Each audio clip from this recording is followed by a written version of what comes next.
2009 Toyota RAV4 all-wheel drive. These things are very reliable cars and they hold their value. It has a 4-cylinder motor in it, and like I said, it is all-wheel drive as well. Today I'm going to do a full comprehensive review of this vehicle and all the vehicles kind of like it in the same year model. The first thing you want to look at when you're looking at a vehicle, you want to look at the inside. The inside's really nice. It gets even nicer. This is the base model. It gets even nicer on the higher end models. You get seat warmers, leather seats, things like that. The dash is very simple on this. Nothing too big. There's not even really any message boards in there. It just tells you how many miles, any trip, and odometer. Basic, simple. You got temperature in there. And then over here on the radio, simple AM FM radio with a CD player in it. Plays pretty good, sounds pretty good. Down here we do have an aux cord, so you can play the aux feature on this car. Even on the 09 models they had those, which is pretty cool back then.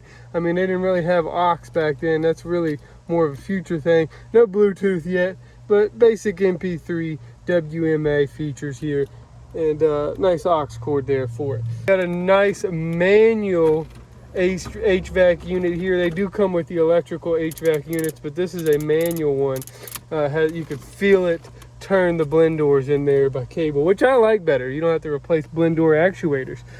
You also got 4-wheel drive lock here. That locks you in 4-wheel drive. Only really need to use that if you get stuck. And the back here, it opens up nicely so you can fit stuff right in here. Back seats will go down to fit extra cargo space under here as well. Very practical. It is an off-road type vehicle. It is a 4-wheel drive, so some people do use these things for small off-road use. Got the 4-cylinder motor, makes it an off-road economical vehicle. Got the traditional Toyota tire right here on the back. You can get nice fancy tire covers for these as well to make it look nice and special. We're gonna pop the hood. Take a look underneath the hood here. Now, one thing on an all-wheel drive vehicle though, let's take a look at the all-wheel drive system here for a second. One thing on an all-wheel drive vehicle, you want to make sure you have the same exact tires, not just the same tire size, but the same tread on all 4 tires, because that can wear the bearings and stuff inside the all-wheel drive unit unevenly, and it'll make you have a premature all-wheel drive failure. Same. So we got a 2.5 liter natural aspirated motor in here, driven by a timing chain over here. It does have the alternator and all the accessories on the drive belt as well. And it does have hydraulic power steering, no electronic power steering on this thing. These motors are very good. They're actually the older version of the 2.4 liter. This is a variable valve timing version of the 2.4 liter belt driven motor that Toyota ran for years in lots of vehicles. They lasted tons of miles. This one already has 200,000 miles on it. It still runs really good. No check engine lights or anything. Pretty good mileage on the highway and in the city. I mean, we're talking an average of 30 miles per gallon on this little 4-cylinder motor and an all-wheel drive vehicle. I mean, you can't beat it. You can go in the snow and you don't even lose gas, you know. Basic 4-speed transmission over here, and it does have the all-wheel drive transfer case down there, back there as well. So what's the bad things about this vehicle? Well, there is a couple of different bad things. I had to rebuild the transmission in this one because of this little component right here, and I still have it on there, but it's not being used. That is a transmission cooler. And the reason that's not a good thing on this vehicle is because they run antifreeze through that cooler, which actually kind of heats up the transmission hotter than it really needs to be. To fix that, I put an auxiliary cooler on this thing. You can't really see it, but it's hiding in there. And the auxiliary cooler gives the transmission basically its own radiator for the fluid. And it keeps the transmission a lot cooler, and it doesn't integrate with the antifreeze where it gets too hot. This transmission had a problem where it overheated and had an internal gear failure. And the transmission maintained, you need to service that thing every 30 to 60,000 miles on this vehicle to keep that fluid fresh and keep that filter clean. Now, I don't believe anybody's ever changed this valve cover, but that's also another good thing to change on some of these motors with the valves sitting on top. The valve covers will leak. It'll leak into the coils down in here and will give you some misfire. So you also want to make sure you keep those on there and keep some good coils in here. As you see, we got some Toyota Denso coils on here. That's nice OEM coils with some nice OEM plugs. keep that thing running nice and pretty. Should do that about every 60,000 miles on this vehicle. Recall that you might want to have checked out has to do with the accelerator pedal. And this one doesn't have the problem, but some of these have a metal assembly down here and the pedal doesn't spring back like it should. Now these were on the Camrys, and there was a big lawsuit about it when Toyota had that recall, and they've probably all been fixed since, but still something you want to make sure that accelerator pedal doesn't get stuck down, leave you racing down the road.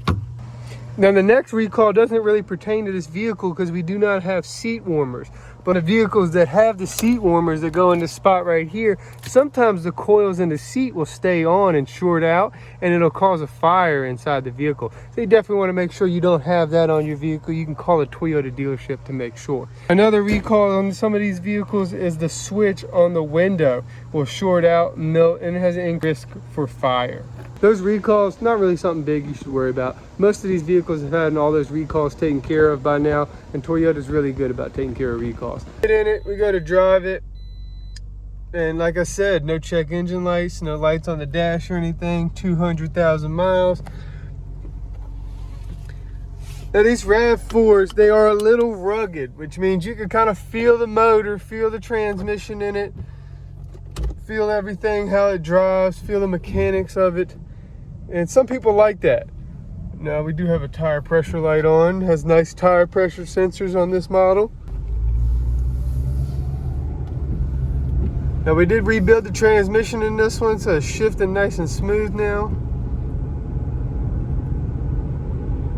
And you can just see that 4-cylinder motor. I mean, paired up with this transmission, it really just outputs nicely to the wheels. You don't have to press the accelerator that hard. I mean, I'm barely at 2,000 RPMs here. I mean, if you really want to, you can. We're gonna let it warm up before we really see what this motor's got.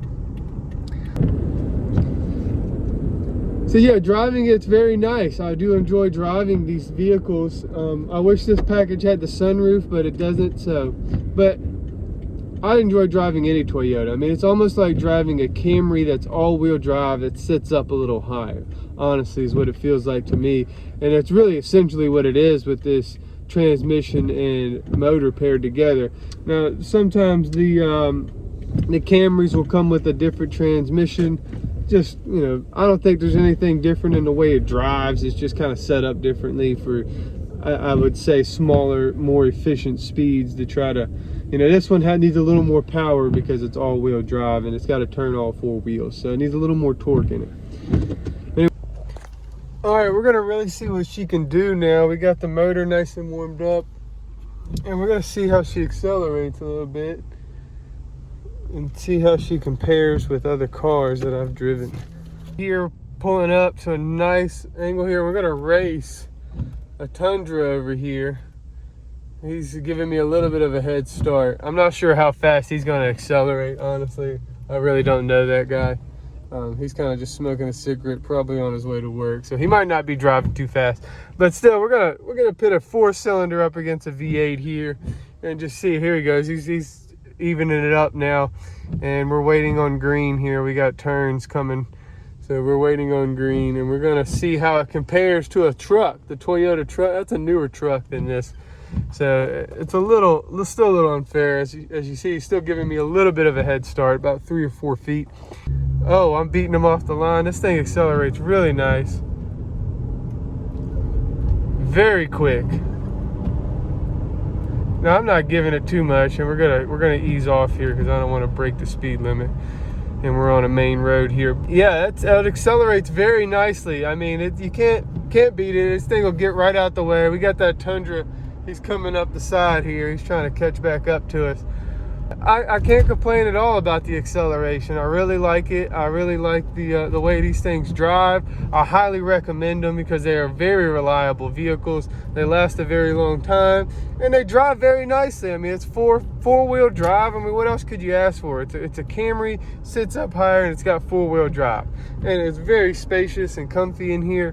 And it's just nice to drive. And you could get the better packages with the heat, the seat warmers. Just make sure they don't catch on fire on you. Make sure they got that recall taken care of. If you want a reputable car, you buy from a reputable company and you buy a reputable model. This right here, a very good reputable model. High mileage vehicle, still going for a high price, and still going down the road with no lights and no problems.